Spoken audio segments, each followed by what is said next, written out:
My name's Emily. I walked into the restaurant, a little late but excited. I had spent hours getting ready for this dinner with Jake and his work friends, Brad and Tyler. The moment I sat down, Jake looked at me and said, "You wore that?" I froze for a second, unsure if he was joking. But then he laughed with his friends, and I realized he meant it. Throughout the dinner, he kept interrupting me. Whenever I tried to join the conversation, he talked over me. When I mentioned my job at the animal shelter, Jake rolled his eyes and said, "It's not really a career, more like a hobby." I felt smaller with every minute.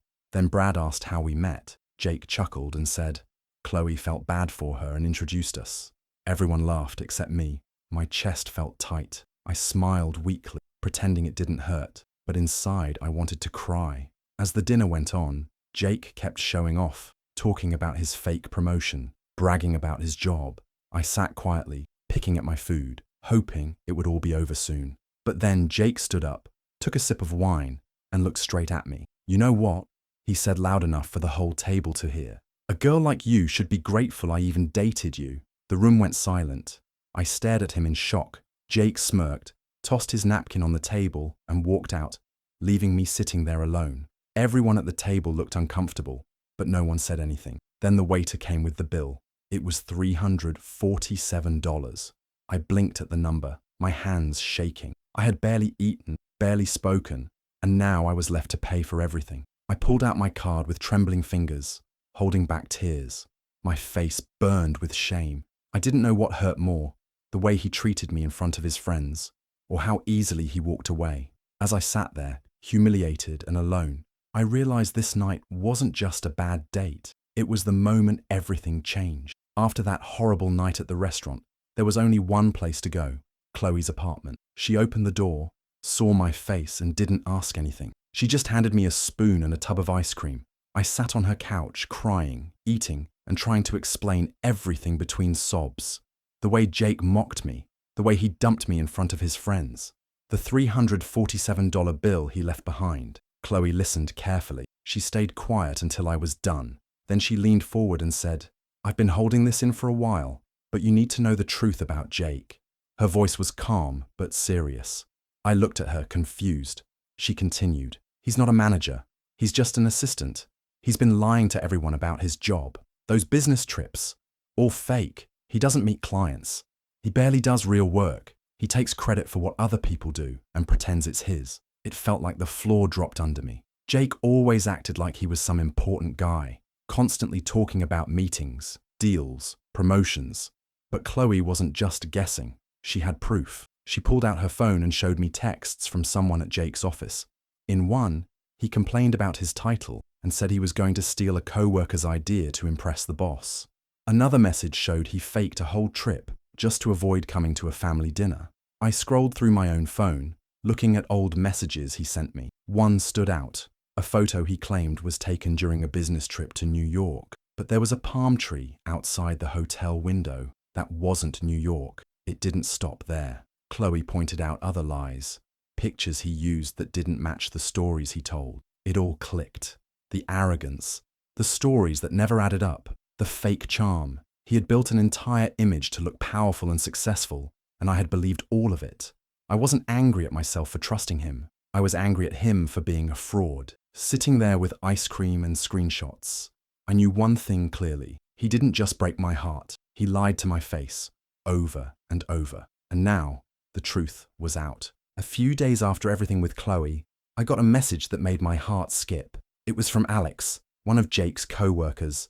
We'd only met once at a party, but he had always seemed polite and quiet.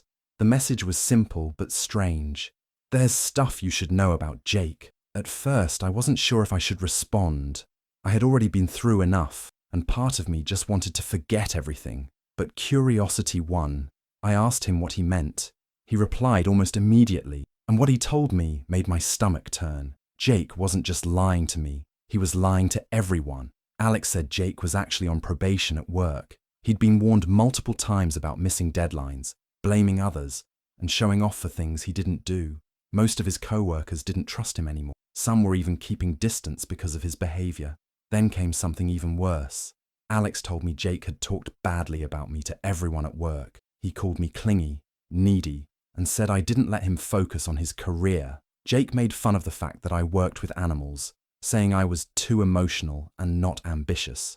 I just sat there reading those words over and over. I couldn't believe someone I loved had painted me as a joke behind my back. Alex didn't say it to hurt me.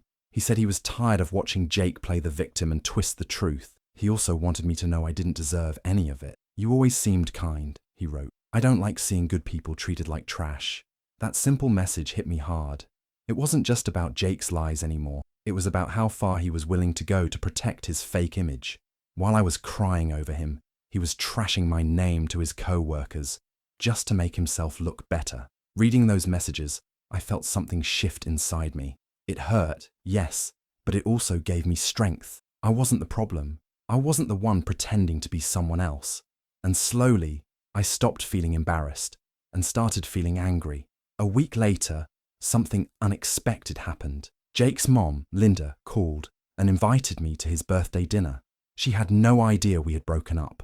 I could hear the warmth in her voice saying, "He'll be so happy to see you." I almost hung up, but then a different thought came to mind. This could be the perfect chance to show everyone the truth. I told Chloe about the call. She leaned forward and said, "You should go." I was surprised, but then she smiled. "Not alone," she added. That's when the idea began to form. Alex was the one who suggested how to do it. He said he could show up during dinner, pretending to drop off important work papers. And inside those papers, the truth, proof of Jake's lies, his real job title, and how he treated people behind closed doors. It wasn't about revenge. It was about finally standing up for myself and letting his family see who he really was. Chloe helped me pick an outfit. Nothing fancy, but confident. I wasn't going there to win him back. I was going there to stop pretending he was someone worth crying over. On the day of the dinner, I felt nervous, but focused.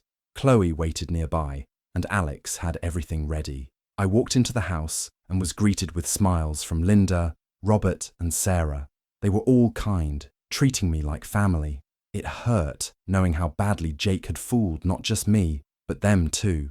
Jake looked shocked to see me. He quickly put on a fake smile. "Didn't expect you'd show," he said. I just smiled back. Wouldn't miss it. The plan was in motion. Soon Alex would knock on that door with the truth in his hands. And this time, Jake wouldn't be able to lie his way out. Jake's face turned pale the moment I walked into the dining room. His hands froze around the fork, and for a second, he didn't even blink. "You actually came," he muttered, trying to smile, but his voice cracked just a little. I sat down across from him and gave a polite nod to his parents and sister. Linda looked thrilled, while Robert and Sarah welcomed me warmly. Jake, on the other hand, looked like he had just seen a ghost. Dinner started out calm. Everyone made small talk, and Linda passed around her famous roast chicken. Jake was quiet at first, but slowly he started trying to impress everyone. "Things are great at work," he said loudly. "I just got promoted, actually. Management finally sees how valuable I am." He smiled at his dad, clearly fishing for praise. Robert raised an eyebrow. "Oh yeah? What project are you leading now?" Jake stammered for a second, then started rambling about internal operations and strategic alignment. He kept using big words, but said nothing clear. Sarah gave me a look. She knew something wasn't adding up. Just as Jake tried to change the subject, there was a knock at the door. Linda stood up to answer it and returned with Alex. Jake's jaw clenched when he saw him. "Hey, sorry to interrupt," Alex said casually. "I was nearby and thought I should drop these off before tomorrow's meeting." He handed Jake a folder labeled Performance Review, Internal Use Only. Jake looked like he wanted to disappear. "You could have just emailed it," he said quickly. "Didn't need to come all the way here." Alex just shrugged. "Figured since it's your birthday I'd give you something special." Everyone at the table went quiet. Jake's hands shook slightly as he tried to set the folder aside, but Robert stopped him. "What's that?" he asked. "Mind if we take a look?" Jake forced a laugh. "It's nothing, just boring work stuff." But Sarah leaned forward and said, "Let's see how boring it really is." Jake looked cornered, sweat starting to form on his forehead. For the first time, he wasn't in control, and the lies he had been telling for so long were starting to close in. The room fell silent. Everyone stared at the folder Alex had just handed over, but no one touched it yet. Jake tried to keep his cool, forcing a grin and changing the subject. "So, anyone try that new Italian place near the office?" he asked, laughing awkwardly. But Sarah wasn't letting it slide. She looked directly at Alex and asked, What's Jake's real job title? Jake's eyes widened. Sarah, he warned, but she cut him off with a look. Alex didn't hesitate. Administrative assistant, he said clearly. Not a manager, not team lead. He answers emails, prints reports, and takes meeting notes. That's it. Jake slammed his hand on the table. He's lying. But Alex stayed calm. The truth doesn't need to shout. Robert turned toward Jake, frowning. You told us you ran a team of 15. I was going to, Jake said quickly. They were planning to promote me. No, they weren't, Alex interrupted. You're on probation. You've missed deadlines, lied to clients, and taken credit for things you didn't do. You're one complaint away from being fired. Jake's face turned red. You're just jealous. You've always hated me. Alex ignored him and looked at Robert. Ask him about the business trip he took to New York. He spent that weekend in his apartment playing video games. The hotel receipts, fake. The photos, screenshots from Google. Sarah leaned forward. Wait, so the whole story about you leading a conference? Jake said nothing. His eyes dropped to his plate. Linda looked heartbroken. Why, Jake? Why lie to all of us? Jake stood up suddenly, knocking his chair back. I had to. No one respects someone in a low position. I was working my way up, but you weren't, Robert said quietly. You were pretending. That's worse. Jake's hands trembled, and he looked around the table like everyone had betrayed him, but no one said a word. The silence wasn't confusion. It was disappointment. The image Jake had built for so long was falling apart piece by piece, and the people he once fooled were finally seeing him for what he truly was. The silence around the table was heavy. Jake sat stiffly, jaw clenched, eyes darting around like a trapped animal. I didn't plan to speak, but something in me snapped. I looked directly at Linda, then Robert, and said, Did you know Jake dumped me in a restaurant, in front of his friends? Called me ugly and left me with a $347 bill. Linda gasped, hand flying to her mouth. Robert looked stunned. Sarah just shook her head slowly, disbelief in her eyes. Jake groaned. Oh, come on.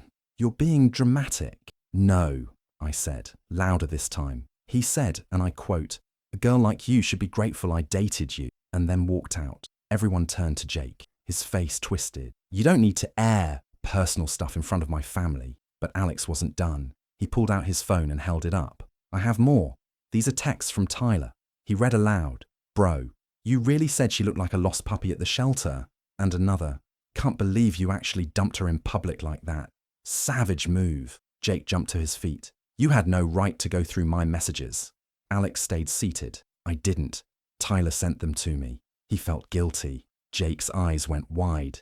His hands balled into fists. You're all against me. I'm the one who tried to build something. I'm the one who kept it all together. No, Robert said sternly. You kept up lies. That's all. That's when Jake lost it. He grabbed his plate and hurled it across the room. It shattered against the wall, pieces flying everywhere. You're all pathetic. And you, he pointed at me. A girl like you should be grateful anyone even looked at you. Everyone stood up. Linda was crying.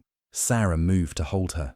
Robert stood tall, blocking Jake's path. But Jake didn't care. He shoved his way out, slamming the door behind him so hard the windows shook. And just like that, the mask he wore for years had cracked, shattered like that plate. There was no hiding now. Not from them. Not from himself. The room was quiet after Jake stormed out. Shattered pieces of the plate still lay on the floor, untouched, like the last bits of whatever image they had of him. No one knew what to say. The birthday candles were still burning on the cake, untouched. The celebration was over before it had even begun. Linda slowly sat back down, wiping her tears with a napkin. Her hands were trembling. I'm so sorry, she whispered, not looking at anyone. I had no idea he could act like this. Not my son. I didn't know how to respond. Part of me still couldn't believe everything that had just happened, but I nodded, not out of anger, but because I knew she needed to hear it wasn't her fault. Still, the pain on her face said she didn't believe that. Robert let out a long sigh. He looked exhausted, like a weight had just been dropped on him. We raised him better than that, or at least, we thought we did. Linda looked at me with tearful eyes and said, Where did we go wrong? I didn't know what to say. Parents try their best. Sometimes kids grow up and choose masks over mirrors. Sarah moved to her mother's side and held her hand. Maybe he just got too good at pretending. Robert stood and cut the cake in silence. He passed out slices without a word, and we all ate quietly. There was no singing, no laughter, but there was something else, truth. And sometimes, that's all you're left with. After a while, Robert turned to me. Thank you for telling us, for not letting it go. Most people would have walked away and never looked back. You gave us the truth, even though it hurt. I nodded. You deserve to know. Linda smiled faintly through her tears. You didn't deserve what he did to you. None of it. The cake tasted sweet, but the moment was bitter. Still, in that quiet kitchen, something had changed. Not just for them, but for me too. I wasn't just the girl who got dumped in a restaurant anymore. I was the one who stood up, told the truth, and walked through the fire. And I wasn't alone. It didn't take long for things to get worse. Jake didn't just disappear after storming out of the birthday dinner. He unraveled. That same night, at 2 a.m., he started harassing one of his ex-girlfriends. Dozens of messages, angry, desperate, blaming her for things she had nothing to do with. She blocked him, but it didn't stop there. The next day, Alex called me. His voice was tense. He just threatened me, he said. Told me I ruined his life, that he'd make me regret it. Jake had sent him a picture of a shattered mirror with the words, "Watch your back," scrawled in marker. Alex reported it to his boss and the police. Then things hit home, literally. I was scrolling through social media when I saw it. Jake had posted my full name and address in a rant on a throwaway account. This lying girl ruined me. The post read, "Let the world know what kind of person she is." My stomach dropped. People could see where I lived.